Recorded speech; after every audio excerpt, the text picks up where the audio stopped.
quand j'ai Mm. fait de la thérapie, Mhm. les premières fois que j'ai entendu ce mot, je me Mhm. disais, mais Mm. je comprends pas ce mot. Mm. Parce que moi, reconnaître, je pensais au sens simple du Larousse, donc je reconnais ce stylo. Oh, ah oui, c'est. Ou non, je t'ai reconnu, ah oui, c'est elle, tu sais. Mm. Donc c'est pas la même chose que reconnaître au sens psy. Oui. C'est quoi reconnaître au En sens fait, si tu veux, psychologique? si on remonte Ouais. dans l'histoire du développement de la T, Hmm. Berne va d'abord parler de besoin de stimulation. Et là, il va s'appuyer sur les travaux de René Spitz, sur un concept que Spitz va appeler l'hospitalisme, c'est-à-dire une pouponnière de bébés qui sont bien traités du point de vue de l'hygiène, de la sécurité et de la nourriture, et qui sont, c'est ma traduction, remplis d'un côté et nettoyés de l'autre, mais Mhm. sans être pris dans les bras, sans qu'on leur parle, sans qu'il y ait de stimulation au sens physique. Hmm. Et Berne va qualifier ça, il va dire, dans son livre Des jeux et des hommes d'ailleurs, il dit, si tu n'es pas caressé, ta moelle épinière se flétrira. C'est-à-dire que le bébé n'a pas accès au langage, n'a pas accès au verbe, il n'a pas de conscience encore développée, mais il a besoin d'être touché, Hmm. touché au sens littéral. Si tu Hmm. n'es pas caressé, ta moelle épinière se flétrira. Et c'est la raison pour laquelle René Spitz va être appelé dans cette pouponnière, parce que il se passe des choses dramatiques.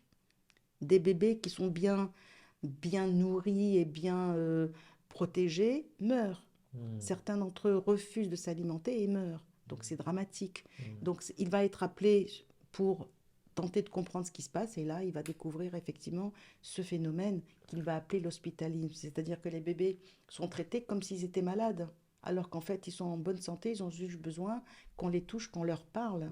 Et Hmm. c'est ce qu'il va dire d'ailleurs aux personnes qui s'en occupent, quand vous vous occupez d'eux, parlez-leur pour stimuler Hmm. leur cerveau. Sinon, le bébé développe sa capacité de langage aussi à travers la maman, par exemple, quand elle lange, quand elle donne le bain à son bébé, qu'elle le regarde et qu'elle lui dit maman. Il voit le mouvement des lèvres et il va commencer à intégrer tout ça. Donc ce besoin de stimulation, il est très important chez le bébé. Et ce besoin de stimulation va se transformer au fur et à mesure en besoin de reconnaissance. Et tout au long de notre vie, nous avons besoin d'être reconnus. Quand un salarié me dit ouais, mon chef, il est passé à côté de moi, il a fait semblant de ne pas me voir. Manque de reconnaissance ou absence de reconnaissance. Ou en tout cas, le salarié se plaint de ne pas avoir de reconnaissance de son patron. Ouais. Ok, il survit à cette expérience. Oui. Mais quand même, Mais quand même, il en parle. il en parle. Et il en parle à quelqu'un qui va lui donner de la reconnaissance en l'écoutant. Et qui va lui dire ah ouais, t'as raison, c'est un sale con. Très intéressant. Ouais. Ok. Donc il reçoit la reconnaissance qu'il m'a manqué de son patron, qu'il a croisé dans le couloir. Il va en trouver un petit peu auprès de son collègue qui va lui dire ah ouais, non, franchement, il exagère, hein. Voilà, tu vois. Donc le besoin de reconnaissance, nous l'avons tout le temps. C'est-à-dire qu'en fait, nous sommes de grandes personnes et donc ça veut dire que nous avons reçu suffisamment de stimulation lorsque nous étions bébés pour être là. D'accord. Hmm. Et en même temps, le besoin de reconnaissance, selon qui nous sommes, selon l'éducation que nous avons reçue, selon la manière dont nous avons été entourés, est plus ou moins satisfait le besoin. D'accord. Les personnes qui ont reçu moins vont passer leur vie à chercher à combler ce manque. Hmm. Et donc, elles vont le faire comment? Ben, par ce qu'on appelle en analyse transactionnelle des jeux psychologiques. Hmm. Puisque dans le jeu psychologique, c'est je sais que je joue, je suis consciente de ce que je fais, mais ce dont je ne suis pas consciente, c'est pourquoi je le fais, pourquoi Hmm. je m'y prends ainsi. Et c'est le besoin de reconnaissance. Ce besoin de reconnaissance, lorsqu'il est satisfait, nous recherchons moins à jouer que Hmm. quelqu'un qui a un grand besoin. Besoin. D'accord. Et du coup, reconnaître quelqu'un, on pourrait dire c'est je sais que tu es là, je te vois, Mhm. je sais que Tu tu existes, existes, tu existes à mes yeux. tu existes à mes yeux. Ouais. Et Et ça, c'est et tout c'est être plus humain. puissant peut-être que des mots un peu techniques, de compétences, de ceci, Ah de non, travail. c'est C'est vraiment au-delà quelque de chose ça. d'existentiel. C'est au-delà de ça. Hmm. Tu vois, quand tout à l'heure, je te disais, un collaborateur qui se plaint d'avoir trop de travail, qui va voir son manager et qui lui dit, je te comprends, Hmm. C'est un sacré signe de Tu es en reconnaissance. train de lui dire, je sais que tu existes Tu et exiges, j'entends. j'entends que tu as une grande charge, Hmm. je comprends ce qui se passe pour toi, donc il lui donne un signe de reconnaissance de qualité, tu vois. Hmm. Alors qu'un manager, malheureusement, qui va lui dire, écoute, tu te débrouilles, et puis si t'es pas compétent, il y en a 10 qui attendent à la porte, il lui donne un signe de reconnaissance aussi, mais celui-ci est négatif. Il n'est pas structurant, il n'est pas stimulant, il donne pas envie, Hmm. tu vois. La Ouais. différence, elle est là. Et donc, dans le cas d'un signe de reconnaissance approprié, donc il va développer ce que je vais appeler du stress positif, mais il n'y a pas de stress positif et de stress négatif, il y a la manière dont nous vivons l'événement, tu vois. Mais dans le cas d'un manager qui soutient, ça développe, ça donne envie. Donc il y a moins de stress chez un collaborateur qui s'entend dire je te comprends, que chez un collaborateur qui s'entend dire écoute, si t'es pas compétent, voilà, tu vois. Ciao. Ouais. Ouais. Ciao, bye bye. Dans les deux cas, il y a des signes de reconnaissance, mais ils ne sont pas de même nature. Hmm. Et du coup, Mhm, ça m'amène à... J'ai deux questions que je me suis notées. mhm, Euh, Quand on parle de reconnaissance au travail, où mhm, je ne suis pas reconnu, quand un collaborateur dit je manque de reconnaissance, on ne reconnaît pas ce qu'on fait, j'ai fait des mhm, choses, ça n'a pas été reconnu, mhm. qu'est-ce qu'il cherche in fine? Alors, ce besoin de reconnaissance n'est pas le même chez chacun de nous. D'accord. Il y a des personnes à qui, alors pour faire simple, il y a des personnes qui ont besoin qu'on leur dise 10 fois merci, c'est super ce que tu as fait. Et c'est encore pas assez. D'accord. Comme des trous noirs de reconnaissance. Ouais, c'est-à-dire c'est des puits sans fond, quoi. Ouais, Tu vois. Et puis il y a des personnes à qui tu dis merci une fois par semaine et ils sont heureux. ça revient. Voilà. Berne nous raconte cette histoire entre un artiste et un chercheur.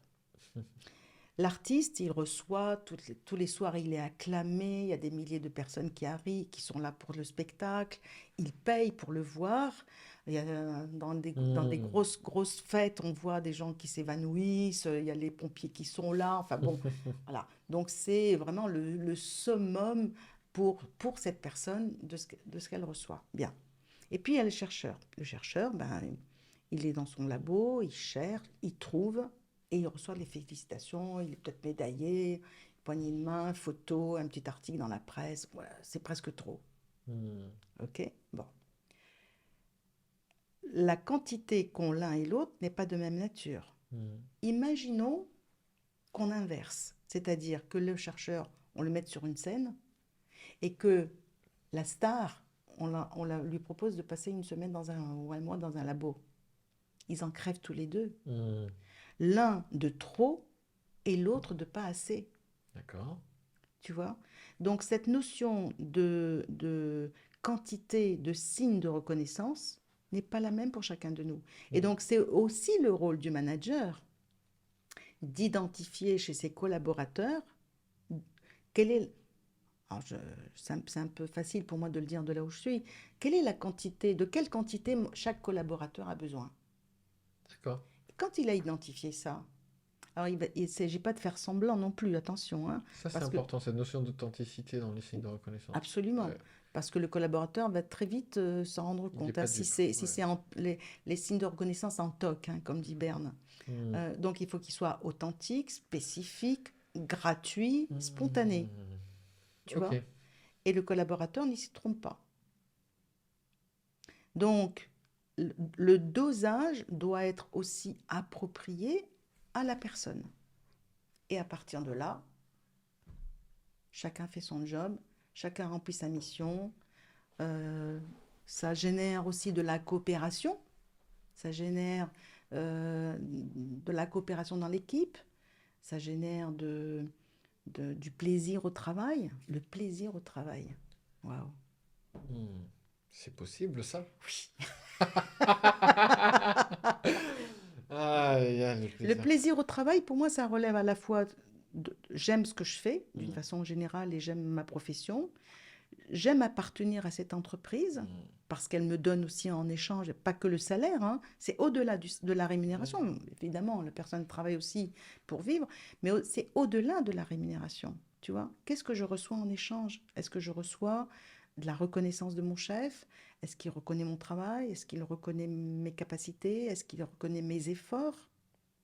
Mm. Et ça roule. Ça n'empêche pas la pression, ça n'empêche pas les urgences, ça n'empêche pas aussi les erreurs parfois. Mais c'est comment tout ça est vécu par chacun. Mm. Souviens-toi, ce qui est important, ce n'est pas ce qui nous arrive, mais la manière dont on le prend. La manière dont nous vivons l'événement qui est important et pas l'événement lui-même. Quand nous avons compris ça, nous apprenons déjà à mieux nous gérer. En tout cas, ça a été mon cas. Parce que parfois, certaines personnes, j'en fais partie, hein, Mhm. à situation égale, il y en a une qui dit, bon, je vais gérer Oui, ça tranquillement, oui. et l'autre qui est complètement Eh noyé oui, bien sûr. euh, par la situation, comme si c'était... Oui, Oh, c'est bah c'est- oui. c'est C'est intéressant, hein. deux personnes qui vivent la même situation au même moment ne vont pas la vivre de la même manière. Sur le plan émotionnel, sur le plan de la gestion du stress, Mm. tu vois. Donc, c'est pour ça que le management doit être adapté aux collaborateurs, pour moi, tu vois. Ouais. Et pas le collaborateur doit s'adapter au manager. Mhm. Évidemment, on lui demande aussi de s'adapter à minima, quoi. Je veux dire, Oui. il ne faut pas non plus mettre toute la responsabilité sur le manager, hein, parce que voilà, le poids est parfois très lourd Le poids aussi. lourd aussi, ouais. Ok, donc il ne s'agit pas de ça. Mais quand il y a un effort qui est fait de part et d'autre, quand chacun fait sa part, Et que c'est juste. et que c'est juste, Mm. le mot juste est juste, Mm. tu vois, il est approprié pour moi. Mm. Mm. Mhm. J'aime bien ce qu'on vient de faire là, Mm. ça me stimule bien. J'en suis heureux. Merci, Je prends merci beaucoup de Nicolas. plaisir à faire ces podcasts. Mm. Et avec toi en particulier. Merci. Ok. Euh, et du coup, je rebondis sur un élément parce que j'avais rapidement vu quelques slides que tu m'avais envoyés Mhm, et tu parlais de signes de reconnaissance mhm, par rapport au stress. Et je me suis dit, tiens, intéressant. C'est-à-dire qu'un collaborateur qui est stressé, je peux diminuer son stress ou sa perception de stress en lui envoyant un signe de reconnaissance. C'est possible ça? L'aider, le comprendre et l'aider effectivement en lui donnant un signe de reconnaissance que je pense, encore une fois, que je Authenticité. pense authentiquement, D'accord. hein, par Donc, faut pas exemple. que ce soit une stratégie, quoi. Ah bah non, ah non, si c'est une stratégie, on est dans le jeu psychologique potentiel, là. Ouais, Et qui dit jeu psychologique dit inefficacité dans le travail. d'accord. Mais comment je fais si, par exemple, je suis un manager Mhm, et bon, de par mon éducation, ma mhm, façon d'être, à tort ou à raison, probablement à tort, je sais pas trop donner de signes de reconnaissance ou je le fais de façon assez minimaliste. mhm, Je me dis que je veux en donner plus mhm, parce que j'ai entendu ce mhm, formidable podcast mhm. et en même temps, je veux pas que ce soit faux. Et souvent, c'est l'excuse de ceux qui en donnent peu, d'ailleurs. C'est-à-dire, Ouais, mais c'est faux d'en donner trop. C'est du... Du coup, comment je peux... mhm, D'une part, qu'est-ce que tu en penses de ça? Et d'autre part, comment je peux mhm, m'entraîner à ouais, en donner plus? mhm, Parce que j'ai pas l'habitude et ça me ouais, coûte. mhm.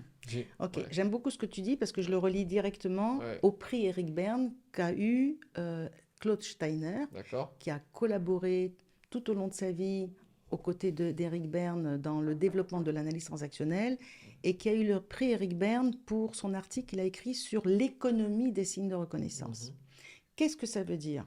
Quand Claude Steiner parle d'économie de signes de reconnaissance, il parle de la manière dont nous avons été éduqués à ne pas demander, ne pas donner, ne pas refuser, ne pas accepter et ne pas se donner à soi-même. Donc 5 manières de gérer les signes de reconnaissance en ne les donnant pas ou en ne les demandant pas. C'est-à-dire que ces 5 verbes que je viens de citer, c'est précédé de ne pas. Ne pas donner, ne pas demander. J'ai pu apprendre à ne pas donner. Donc un manager qui dit les signes de reconnaissance, il ne faut pas trop en donner parce que je fais l'hypothèse, parce que je ne suis pas dans sa tête, je fais l'hypothèse qu'il a appris à ne pas donner. Je fais l'hypothèse qu'une personne qui ne sait pas demander, qui n'ose pas demander, c'est qu'elle a probablement appris à ne pas demander. Mm. Ne demande pas les signes de reconnaissance dont tu as besoin. Ne donne pas les signes de reconnaissance que tu voudrais donner aux autres. Et ça peut être ne refuse pas les signes de reconnaissance qui ne te conviennent pas. Parce qu'il y a ça aussi, Eh oui, effectivement. Il y a des signes de reconnaissance négatifs oui, que je vais peut-être prendre comme étant vrais et vraiment les laisser affecter mon, m- mon opinion de moi-même, oui. alors qu'en fait, l'opinion, c'est quelque chose que j'ai dû travailler moi-même, je pense que qui m'a pris du temps à commencer à capter, c'est que Mhm, l'opinion d'un autre ne m'appartient pas, et elle mhm. peut être le reflet de ses propres processus, Absolument, de ses propres visions du monde, et la personne ne sait pas ce qui se passe dans ma tête, en fait. absolument. Pas Ouais, plus que je ne sais ce qui se passe dans la tête de l'autre. Ce tout à n'est que fait. lorsqu'il s'exprime que je peux Ouais. dire, faire le lien entre ce qu'il dit et mon hypothèse, tu vois. Et dans ce que tu dis, j'ai le droit absolu et total de le refuser. Donc de dire, boum, ça rebondit comme sur Alors, ça un, va plus un- loin. Je dis à la personne, je refuse ce que tu me dis là. Quand j'apprends à Hmm, gérer cette fameuse économie et que j'apprends à dépasser ça, hmm, je peux dire à quelqu'un, écoute, ce que tu me dis là, je ne l'accepte pas. hmm. Parce que j'ai appris. Mais si je n'ai pas appris, C'est ça, ça prend ça, ouais. ouais, tu vois, donc ça demande un peu de temps, quoi, Et du ça me travail. rappelle une petite histoire un peu asiatique, tu sais, j'adore les petits contes Mhm. euh, asiatiques, parfois zen, ou alors je sais pas d'où ça vient celui-là, mais la question c'est, si quelqu'un te donne un cadeau Mhm. et que tu le refuses, à Ouais. qui appartient ce cadeau? Ah, ah, ah, ah. Tu me laisses 3 jours? Ouais, Oh, ouais. pardon. Ouais. À qui Qu'est-ce appartient? que tu en Ouais. penses? Ouais. Ah, si je le refuse, alors si c'est un cadeau, Mhm. j'en sais rien en fait, Non, hein. en tout cas pas à toi. C'est-à-dire que tu le laisses à la personne qui te l'a apporté. Donc c'est cette idée que tu as le droit de refuser un signe de reconnaissance négatif. Si Oui. quelqu'un t'insulte ou te dit quelque Mm. chose Mm. euh, négatif que Ouais. tu estimes ne t'appartient pas, tu Oui, peux le lui laisser en fait. tout à fait. Ça Ouais. peut être aussi par inadvertance, parce que ça me fait penser à une anecdote. Ouais, Je vas-y, voudrais te vas-y. raconter. C'est une entreprise me sollicite pour Ouais. organiser une semaine de formation en analyse transactionnelle. Il y a trop d'inscrits, donc je ne peux pas gérer le nombre d'inscrits. Ouais. Donc, on fait 2 groupes. Je propose à une Ok. collègue de prendre la moitié de... Bref, on fait 2 groupes. Donc, la semaine se passe très bien et un des participants nous propose d'aller dîner ensemble. Quelle bonne idée, on va dîner ensemble. C'était quelque part en France, d'accord? On va tous dîner ensemble. Et donc, je me retrouve à table avec, nous étions une bonne vingtaine, hein. Ah oui, quand Je même. me retrouve avec des participants de l'autre groupe et ma collègue se retrouve avec des participants de mon groupe, quoi, parce qu'on était à 2 tables. Et le lendemain matin, une participante me dit ceci, ben, il faut que je vous dise, Marlène, je suis contente d'être avec vous et pas avec l'autre formatrice. Oh. Qu'est-ce que je fais? Je l'accepte, tu vois? Ouais. Je l'accepte ou je refuse? Compliqué, hein? Eh ouais. Mm. Si je dis, oh merci, je suis en train de lui dire quoi? Que ma collègue est moins bonne que moi en Mm. formation. Et donc là, elle me dit, nous sommes en athée, nous allions aborder les signes de reconnaissance et c'était pour moi l'occasion de lui dire, alors, je vais refuser ce signe de reconnaissance et je vais vous expliquer pourquoi.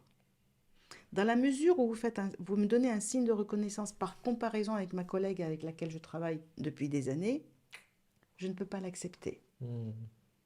Est-ce que vous comprenez ce que je... Elle me dit, oui, j'ai compris.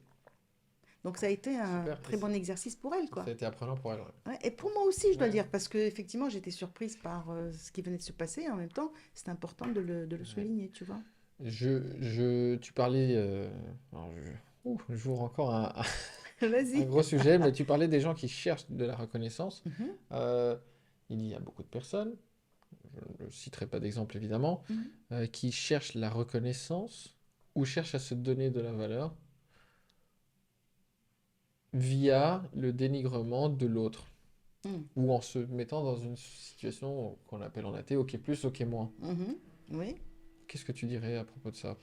Oui, ben c'est un comportement que je rencontre, hein, Ouais. Ça me fait penser finalement, la comparaison. Donc, la seule façon que j'ai de me donner de la valeur, c'est de me mm, sentir ouais. supérieur à l'autre, ou donc de rabaisser l'autre, parce que comme ça, Je- je- Ça me donne l'impression, ça en me donne réalité, l'impression, ça me donne l'impression de bien me sûr. valoriser, mais en réalité, je vais recommencer encore et encore ça, tu vois. Là, nous ne sommes pas dans l'authenticité Hmm. des signes de reconnaissance, parce que ça revient à ce que je disais, si je le fais par comparaison à l'autre, Hmm. c'est la question, c'est quel est mon problème, quoi. Qu'est-ce qui fait que je me valorise ou je pense me valoriser en appuyant sur la tête de l'autre. Tu vois, ça me renvoie à la position de vie. Les Hmm. positions de vie en analyse transactionnelle, c'est j'ai de la valeur, tu en as moins que moi. Ouais. Enfin, l'un a de la valeur, je ne vais pas dire tu, hein, et je. Ouais, Plutôt, ouais. la personne qui tient ses propos dit j'ai plus de valeur que toi, ça relève de. Je le fais par comparaison et pas de manière authentique, j'ai de la valeur, point final, quoi. Et du coup, j'en reviens à ma question. Euh, si je suis un manager qui a du mal, Mhm. je me dis, ah, tiens, touché, j'ai du mal à donner des signes de reconnaissance. Mhm.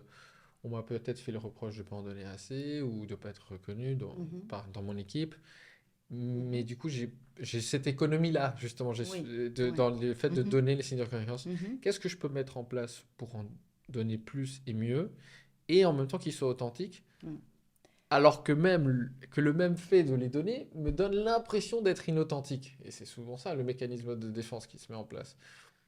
Alors, tu veux bien reposer ta question? Tu Ouais, es un donc peu je alambiqué. suis un Ouais. peu alambiqué. Alors, On va couper, je vais la reposer. ouais. Si je suis un manager et que j'ai l'impression de pas donner assez de signes de reconnaissance au Mhm. regard de ce que tu viens de me dire, Ouais. qu'est-ce que je peux mettre en place Mhm. pour m'améliorer, pour pratiquer ça? D'accord.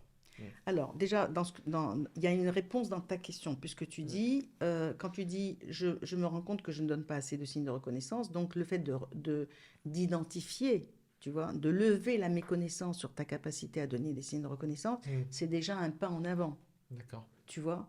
La personne qui ne reconnaît pas et qui considère que c'est bien comme ça et qu'elle n'a pas à se poser de questions, il y a plus de travail à faire, je dirais, en coaching par Mm. exemple, tu vois.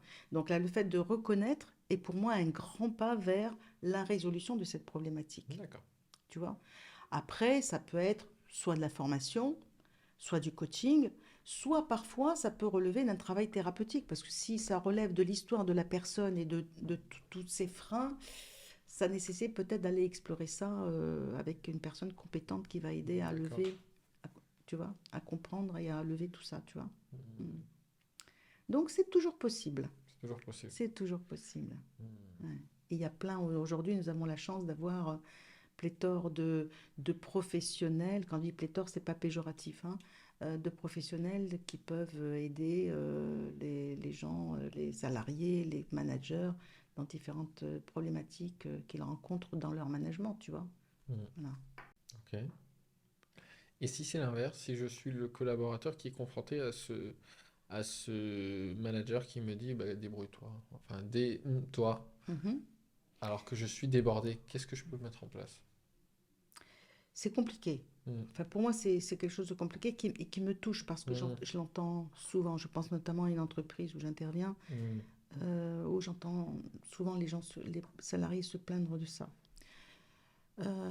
Alors, de deux choses l'une, ou bien ils vont s'adresser à la hiérarchie au-dessus, quand c'est possible, et L'N+2 finalement. le N+2, Ok.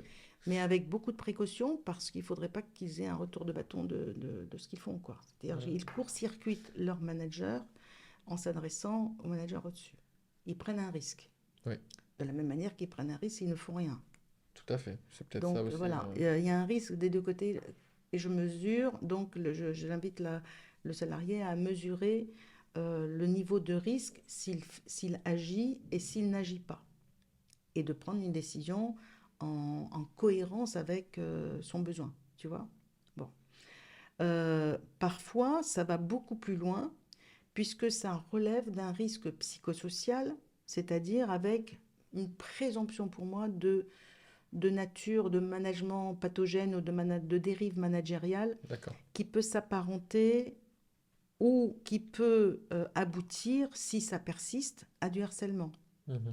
Présumé. Je tiens à le dire parce que je n'ai pas le droit, nous n'avons pas le droit d'accuser quelqu'un de harcèlement. Seul un juge est habilité à faire ça, d'accord? Mhm. Mais en tout cas, présumé, ou en tout cas, tendance à ça. Oui. Ou Donc, alerter c'est, le collaborateur sur pardon, la au moins alerter le collaborateur sur le fait que c'est peut-être de cette nature-là ce qui se passe. je ne le dis pas, mais je le laisse entendre parce que c'est Mhm. compliqué. Enfin, je laisse entendre, je joue pas, hein, attention, hein, Mhm. mais je suis très prudente sur les mots que j'emploie quand Mhm. j'interviens en entreprise parce que c'est pas mon rôle. Je suis pas là pour ça. Je suis là pour aider les personnes à comprendre ce qui se passe pour elles-mêmes dans leur façon de gérer le stress et pas pour leur dire, je vais pas leur dire, attendez, vous faites l'objet d'un harcèlement quand même, vous devriez vous plaindre. Non, je fais pas ça. Je le ferai jamais. C'est pas mon rôle. D'accord? Euh, Peut-être de se tourner vers un psy. Dans certaines entreprises, il y en a. Le médecin du travail, tu vois. Vers les syndicats, parfois. Voilà, donc et il y a parfois dans certaines entreprises des personnes qui sont habilitées à accueillir, entendre et soutenir les personnes qui vivent des difficultés avec leur environnement managérial et qui vont les aider à trouver des options en interne, soit d'être déplacés, de changer de poste, soit de proposer une médiation entre le collaborateur et son manager. D'accord. Voilà. Et je me pose encore Mhm, plus pratico-pratique. Je suis manager ou collaborateur, peu importe le poste. Là, je suis noyé. Je sens que j'ai beaucoup de deadlines qui cumulent. mhm, Ça fait des semaines, voire des mois que je travaille beaucoup. mhm, Et en même temps, je vois pas encore le bout du tunnel. mhm, Qu'est-ce que je peux faire? mhm. Alors, il y a comment nous vivons aussi la dimension comment je vis le Ok. travail. Mm, Je vais faire très simple, très basique. mm, Une personne a... Alors, la hauteur importe peu, en fait. C'est pas ce qui définit le temps passé, hein.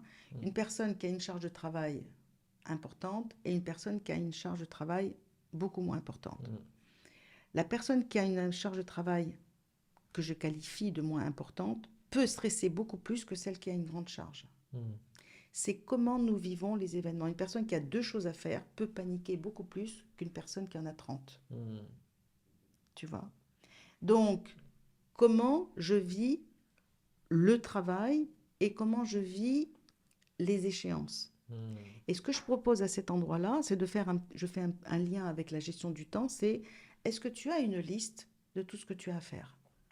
Établir une liste de toutes les tâches, de toutes les missions. Donc il y a quand même une part d'organisationnel à prendre Et en oui, compte. Ouais. une part d'organisation et la capacité à dire ma charge de travail est de 1000 heures, par exemple, et je dois la faire en 300 heures par rapport aux échéances. Mm, Donc, quand je vais voir mon chef en lui disant voilà, ma charge est de 1000 heures et je ne dispose que de 300 heures pour faire tout ça, comment je m'organise, il y a des chiffres.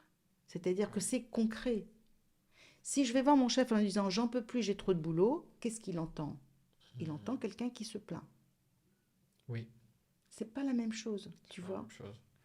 Et c'est aussi plus aidant parce que le manager, il peut aider C'est quand concret. c'est Et donc, concret. il va chercher soit avec le collaborateur, avec l'équipe, des solutions.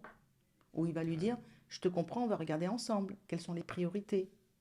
Mais il y a une liste. Mais s'il n'y a pas de liste, Mm, une liste dans la tête, moi en gestion du temps, je dis toujours, une liste dans la tête, ce n'est pas une liste. C'est pas une liste. mm, Pourquoi? Parce qu'en plus, pendant que je travaille sur un dossier, j'ai ma tête qui part ailleurs en me disant, faut pas que j'oublie ci, ah, il faut que je pense à ça, et puis mm. machin, il faut que je l'appelle, et puis j'ai des photocopies à faire pour le dossier machin, et puis il faut que j'appelle le client parce que, Donc la liste permet aussi de déposer oui, et d'avancer. c'est une sauvegarde, C'est une sauvegarde, ouais. tu vois. Mm, Et, de la même manière qu'on fait des sauvegardes sur son ordinateur, mm. ben, on fait une sauvegarde de sa mémoire. Ouais. Donc je fais une liste pour déposer Ensuite, je définis les temps nécessaires pour chaque mission, chaque dossier, chaque tâche. Évidemment, si je dois faire 3 photocopies, je ne vais pas forcément le mettre dans ma liste. Ou alors, je le mets juste en rappel, parce que ça va me prendre 30 secondes. Mais quand même, ok? Donc, je fais ma liste de ce que j'ai à faire. Je mets en face les temps nécessaires. Et puis, je mets au bout les échéances. Et je fais mon calcul à double entrée, comme ça. Et je regarde le temps dont je dispose pour faire ce que j'ai à faire. Des fois, ça rentre, c'est cohérent. Et donc, je me suis fait du mouron pour rien, je me suis fait du stress pour rien. Et donc, ça me rassure. Et donc, là, je me mets au travail. Soit réellement, ma charge est trop importante. Et plutôt que de stresser, je vais voir mon chef pour lui dire, voilà ce qui se passe. Et on peut prioriser, tout simplement. Voilà. Et c'est mon chef qui va prioriser, c'est pas moi. C'est-à-dire qu'en fait, lui, il a des éléments dont je ne dispose pas pour gérer les priorités. Ouais. Et il va me dire, bah, tu commences par ça, et puis tu fais ça après, et ça après. En tant que chef d'entreprise, c'est quelque chose qui m'arrive souvent. Je ne vais Oui, même pas parler de moi-même parce que ça oui, m'arrive beaucoup. oui. Mais parfois, je lance plein de projets Mhm, à mes équipes, mhm, aux équipes. Mes équipes, on comprend, mais je trouve ça un peu prétentieux de dire mes équipes.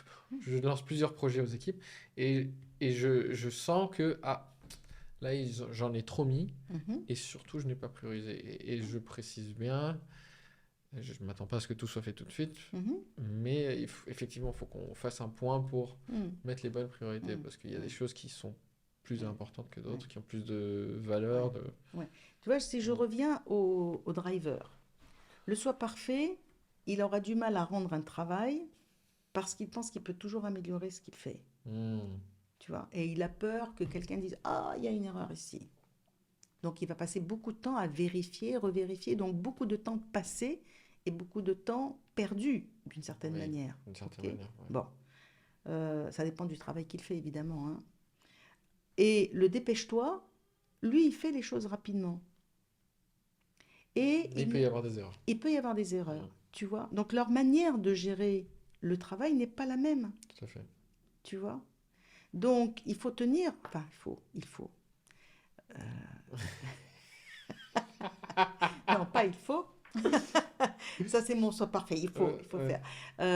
Il est opportun, dirais-je, que le manager regarde aussi cette dimension-là Ouais. et que chacun va gérer son temps, son travail d'une manière qui lui est propre pour répondre à son besoin. Le besoin de précision, le besoin d'aller vite, le besoin de briller, le Hmm. besoin de râler, le besoin de faire plaisir aux autres. Hmm. Avec tout ce que je viens de dire là, j'aborde de nouveau les drivers, Hmm. tu vois. Donc, la gestion du temps, c'est une gestion du temps par individu, quoi, par collaborateur, et c'est important d'adapter tout ça. La gestion du temps, déjà, c'est important. Ouais. Mm. Et en même temps, moi, moi, ce que je vis parfois, c'est que Mhm, ce qui me stresse, bon, on pourrait faire tout un épisode sur la procrastination, mais mhm, on va peut-être pas trop rentrer dedans, même si c'est lié. mhm, Parfois, je procrastine et je génère du stress, mhm. non pas pour la simple charge de travail, mais parce qu'il y a des décisions que je n'ai pas envie de prendre et que je repousse. Ok. Alors, sur la procrastination, encore un podcast possible, Ouais. puisque dans la procrastination, il y a deux peurs, Hmm. selon les psys. La peur de réussir Mhm. ou la peur d'échouer. Et donc, la personne, elle est dans l'inhibition, c'est-à-dire elle bloque, Hmm. tu vois. Ouais, tout à fait. Après, il s'agit d'explorer qu'est-ce qui fait que je procrastine. Alors, Hmm. je peux procrastiner un jour et puis finalement me mettre au travail. Mais tu vois, c'est classiquement, c'est ah là là, ce dossier, alors, hein, dialogue Mhm. interne, ah, ce dossier, ça fait 3 jours qu'il est là, il faudrait que je m'y mette quand même. Et puis mon téléphone sonne. Et puis hop, je Hmm. mets le dossier de côté, je réponds au téléphone et je passe à autre chose. Hmm. Et le dossier est toujours là. Je reviens une semaine après, ah là là, ce dossier, ça fait 8 jours quand même, il faut que je m'y mette. Hmm. Ah, mais au fait, il faut que j'appelle machin. Hop, tu vois, je le mets de côté et je fais autre chose parce que j'ai plus urgent, j'ai plus Ouais. important. Et il y a un rapport un peu bizarre à avoir avec la procrastination qui est de déjà l'accepter. Oui, je procrastine, parce que si on méconnaît ça, alors on n'est pas Bah, prêt de le résoudre. tant que je suis dedans, c'est que je Ouais, méconnais en fait, ouais. tu vois. C'est-à-dire tant que je suis dans ce Hmm. mécanisme, je vais jusqu'à ignorer la raison pour laquelle. Qu'est-ce qui fait que ce dossier, régulièrement, je le mets de côté? Ouais. Qu'est-ce que je crains? En fait, non, là encore, je ne suis pas dans la tête de l'autre, mais il s'agit d'explorer pour la personne qui se rend compte de ça. Déjà, quand elle s'en rend compte, c'est déjà une étape, hein. Parce que si, en tout cas, moi, je vais parler pour moi, hein, Mhm, ce qui me stresse souvent, c'est quand je procrastine sur plusieurs dossiers mhm.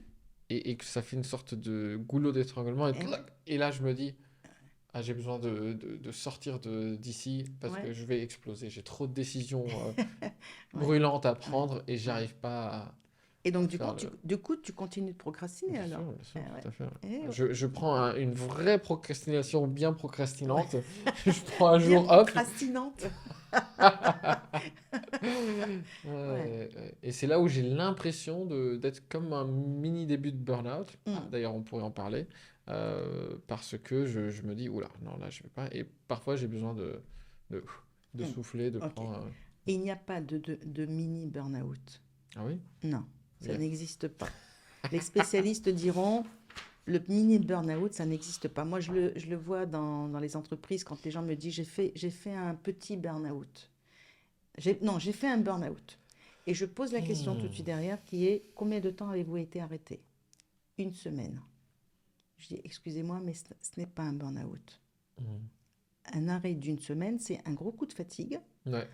qui fait que si vous n'aviez pas Fais ce. fait cet arrêt, c'est-à-dire de vous reposer, peut-être que ça aurait abouti, on n'en sait rien, Hmm. et tant mieux pour vous.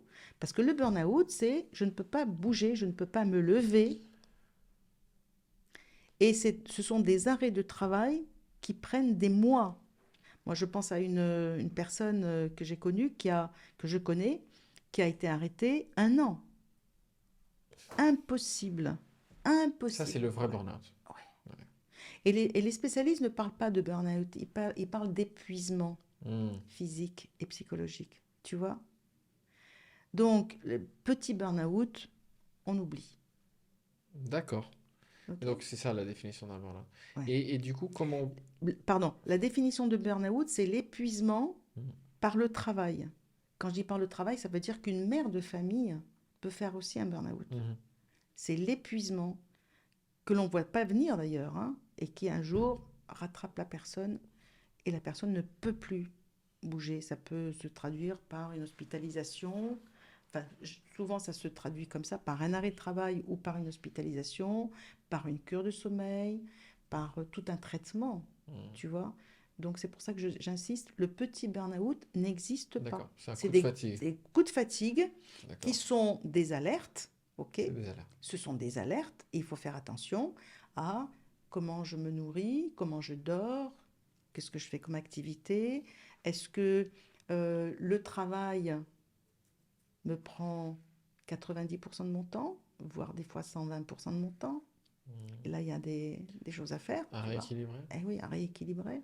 Donc, Alors, tu proposes quoi, du coup, pour éviter le burn-out? Alors, allons-y carrément. alors, Pour éviter le burn-out et le stress. alors, je ne suis Ouais. pas une spécialiste de burn-out, hein. Ouais. Il y a des psys, des médecins qui se Hmm. sont spécialisés sur ces questions pour accompagner Hmm. les post-burn-out, tu vois. Parce que ça nécessite un accompagnement psychologique et ça nécessite un accompagnement pour la reprise au travail. Oui. Ok, la reprise d'activité.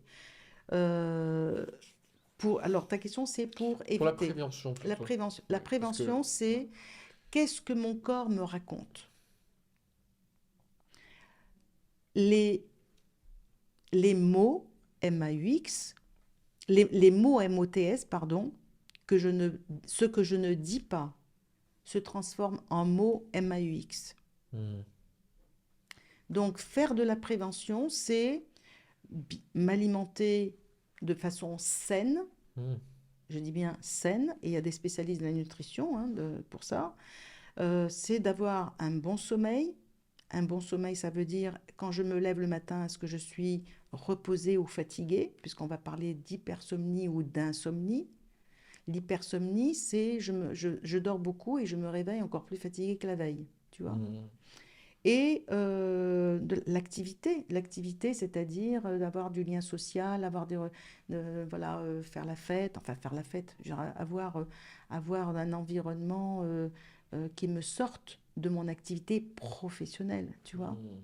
Les amis, la famille, sortir, se balader, partir en vacances, sans mon ordinateur autant que possible, tu vois. Voilà. Tout ça, ça participe à l'équilibre et à la santé. Ouais. Et puis j'aime bien ajouter aussi dans les formations le rire. Le rire. J'avais fait une conférence dans le cadre d'un de nos congrès de l'IFAT, qui est notre association nationale d'analyse transactionnelle. J'avais fait une conférence sur le thème de le rire comme facteur de santé au travail.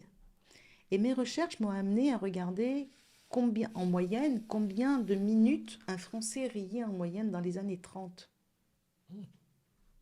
Et combien de minutes un Français rit aujourd'hui avant Covid. C'est passé de 30 minutes en moyenne à 10 minutes. Par jour? Ouais, c'est une moyenne. Ça veut dire qu'il y a des gens qui ne rient pas, Hmm. pour moi, tu vois. Alors que le rire est un facteur de santé. Là où il y a un médecin qui dit, si je me souviens plus de son expression, c'est là où il y a le rire, les organes sont silencieux, donc c'est un facteur de santé, tu vois. Hmm. Et le rire va provoquer, en fait, d'abord on aspire plus d'air quand on respire, donc on s'oxygène mieux. Hmm. Et ça participe, en fait, il y a une espèce de gymnastique douce qui commence par la bouche, la gorge, les épaules, et qui descend le long du corps. Donc, ça active la circulation du sang, ça active le bon fonctionnement des intestins, euh, et ça participe aussi au niveau psychologique comment dire, à un éveil, quoi. Tu vois? Et c'est peut-être ce que tu disais, cette prise de recul par rapport au stress. Oui. Parfois, il faut en rire aussi. C'est quand on stresse, c'est aussi parce qu'on on est happé par je, le. je suis, je suis dans mon truc, je suis Ouais. dans ma situation et je ne regarde pas, je n'ai pas une vision assez large de mon environnement, tu vois. Voilà. Donc, je stresse par rapport à une situation, je m'assois, j'écris ce qui se passe pour moi Hmm. et j'écris quel est mon besoin. Et je regarde ça de manière objective. Là, quand je fais référence à ce qu'on appelle l'état du moi adulte, qu'est-ce qui se passe réellement, tu vois? Et l'état du moi adulte me permet de regarder objectivement la situation pour prendre une décision réfléchie et efficace, tu vois? Voilà.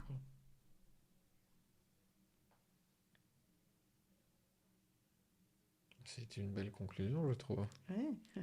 Est-ce que tu veux nous dire un mot de la fin, récapituler certaines choses, quelque chose qui Oui, te vient? oui, gérer son stress, Hmm. gérer le stress au travail ou Hmm. le stress d'une façon générale, c'est apprendre à regarder objectivement les situations dans lesquelles nous pouvons agir, Hmm. les situations sur lesquelles nous ne pouvons pas agir, mais nous pouvons nous référer à la personne ou aux personnes qui sont capables de Hmm. nous apporter des options, des solutions, et dans certains cas, faire appel à des professionnels. Par exemple, sans passer forcément par des professionnels, parce que ça peut faire peur quand on n'a pas l'habitude, ça peut être aussi de lire des livres. Hmm. Il y a des ouvrages sur tous ces sujets-là qui sont pas. Alors, à la fois, c'est pas la panacée, trouver l'équilibre en 4 leçons, gérer son stress en sept points. Voilà, c'est léger. Et en même temps, pour des personnes qui ne connaissent pas ces sujets-là, c'est une belle porte d'entrée pour Oui. prendre conscience de Hmm. certains mécanismes. Et c'est malgré tout aidant, tu vois. Hmm. Mais c'est pas j'achète un livre à 10 balles, à 10 euros et je suis guérie. C'est pas comme ça que ça marche. Mais ça me donne des pistes. Ça me donne des pistes. Ça donne des pistes, ça m'aide à réfléchir et peut-être à creuser certains sujets qui peuvent m'amener Hmm. à être accompagnée en coaching, en formation, en supervision, en thérapie, etc. Tu vois? Wow. Ok. Voilà. Merci Chouette. Marlène. Hmm. Eh bien, merci à tous, c'était passionnant. On se retrouve pour le prochain épisode. Merci beaucoup, Marlène. Merci à toi, Nicolas. C'était un vrai plaisir. Pour moi aussi. À bientôt. À bientôt.